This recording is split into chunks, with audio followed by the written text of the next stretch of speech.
According to the Oxford Dictionary, genocide is defined as the deliberate killing of a large number of people from a particular ethnic group or nation with the aim at destroying that particular ethnic group or nation. When most Americans think of the word genocide, they think of the Holocaust or what happened in Rwanda. For some, they think about what's happening today in Gaza. But what if I told you that there's a genocide happening right here, right now, within the walls of America? What if I told you that the government is facilitating this genocide and you're paying for it? And what if I also told you that it's been happening for the last 50 years? I was listening to the Timcast IRL podcast last night, and they had a guest on the show, a man by the name of John Amachuku Sr. He's a preacher, author, and activist, and he shared some stats on the episode that completely floored me. Let's take a listen. For the life of me, I don't understand why someone like Kamala Harris, knowing that blacks, we're not even meeting replacement numbers. It takes 2.1% of births for a population to replace themselves. And isn't it like 34% of abortions in the U.S. are performed on black mothers? Yes, it's true. It's even higher than that at times. Blacks make up 13% of the overall population in the U.S. Black men account for 5%. Black women account for 8%. Of the ovulating black women, they account for nearly 2 to 3% of the overall female population, but they account for nearly 38 to sometimes 40% of the overall abortions. That's crazy. So there's a such thing called black genocide. Mm-hmm. That's a term taken from Reverend Jesse Jackson. But Jesse Jackson, when it came time for him to run and be a Democrat president, he sold his community down a river, and he would no longer call it black genocide. And so, according to Reverend Clenard Childress, by 2038, the black population rate will be at the level of Native Americans.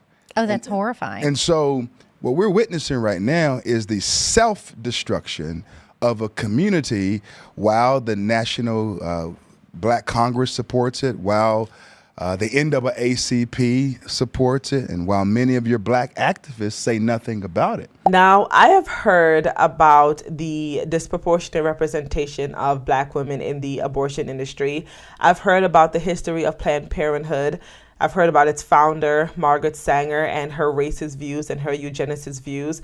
I've heard about her Black Negro Project and how she basically tasked black activists, mostly faith leaders, with the mission of preaching to their congregation about contraception and eventually abortion. I've heard about how Planned Parenthood puts most of its clinic within walking distance of minority communities.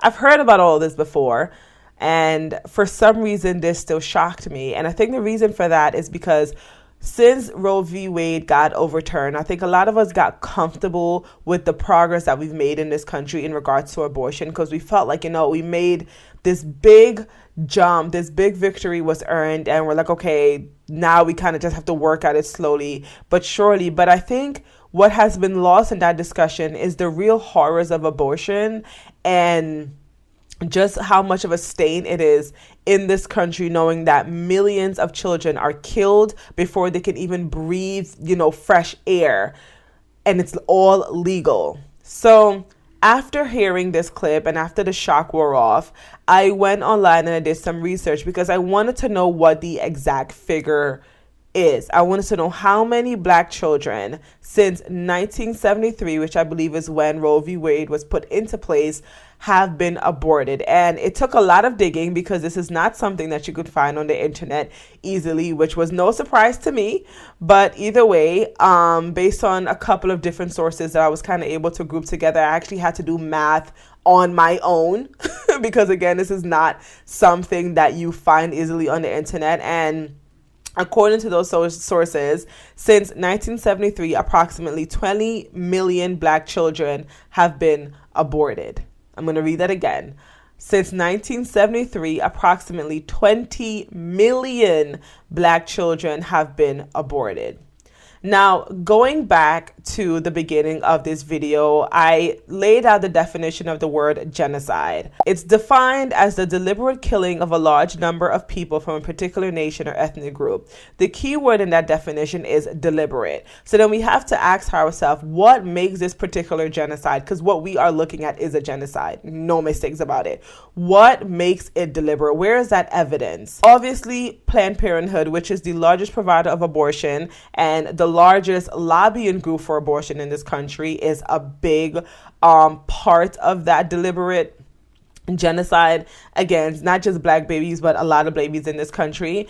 In addition to that, the laws that are governing some of our cities and states in this country are geared towards making it easy for black women to kill their children before they're even able to breathe fresh air. The two cities with the highest black population in this country, which is New York and Chicago, has some of the nation's least restrictive abortion regulations. In New York, you are allowed to get an abortion up to 6 months. And Illinois, it's up to the point of viability, which I feel was purposely left to be very ambiguous because it is then up to the discretion of the abortion provider and, of course, the woman, which you might as well just say that there's no limitations, honestly speaking.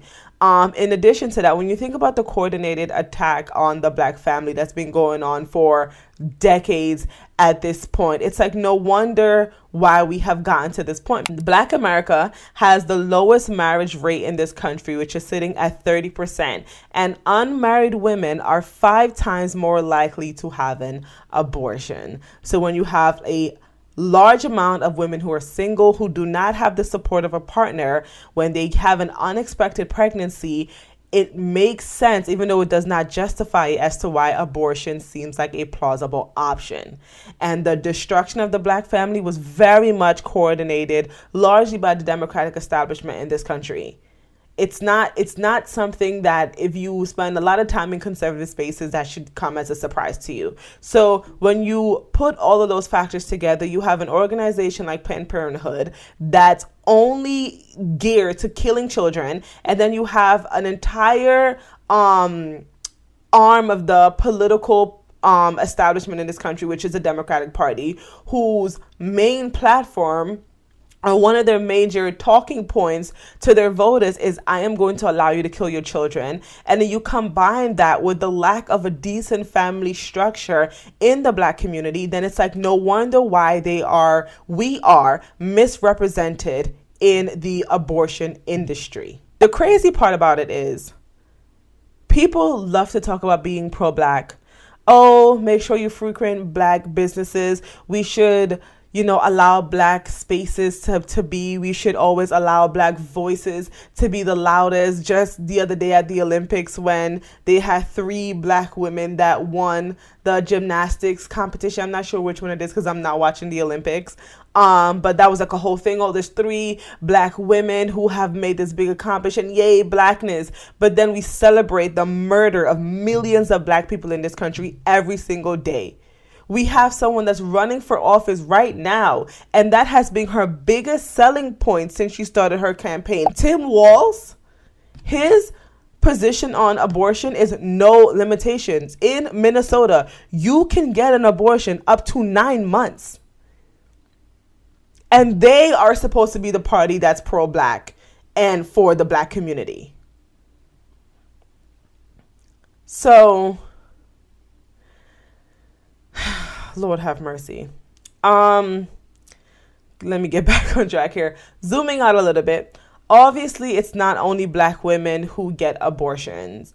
As mentioned earlier, black women make up about 40% of abortions year to year, which means about 60% of abortions are happening from other ethnic groups in this country.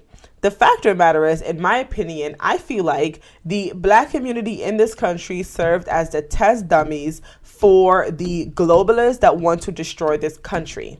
And here's why I think so. If you want to destroy a community, a nation, a state, a group of people, the first thing you do is take out religion. Look at what's going on with the black community now. The black church has become nothing more than the mouthpiece for the Democratic Party. That's once you take out religion and then everything else falls apart. You take out the father out of the home, which brings authority and structure and protection. The black father is nowhere to be seen nowadays. So the black father is gone, and there goes the family. So when you have no family, when you have no order, when you have no moral structure, a community is obviously decimated. So it's like no wonder why black women are overrepresented when it comes to the amount of abortions that women get in this country. So the globalists looked at black America and said, you know what, we can sell you oppression, right? And with that exchange, if I tell you, oh, you're oppressed, give me your loyalty, give me your family, let me feed you, let me house you. Oh, is your child inconvenient? I'll help you to take care of that child. So that's what the globalists and the demons have given to black America. And they have taken that bargain for whatever reason and continue to take it to this day. So now the globalists could look to see, oh, that worked with this group of people. Let's start expanding it. So they started selling the oppression to women. Oh, the men are the issue. Get rid of the men. Choose the bear. And a lot of women have bought into that. And that's exactly why you look at the rates of abortion between married women and single women women are 5 times more likely to get abortions because they are left with no protection from the men because they have cast them out, and the globalists have sold them the oppression that comes with feminist ideology. And God is nowhere to be seen in America today. So there's no moral structure. So the people are lost. So make no mistake about it. What we're witnessing is not just the genocide of black America. It's the deliberate destruction and extinction and extermination of just America.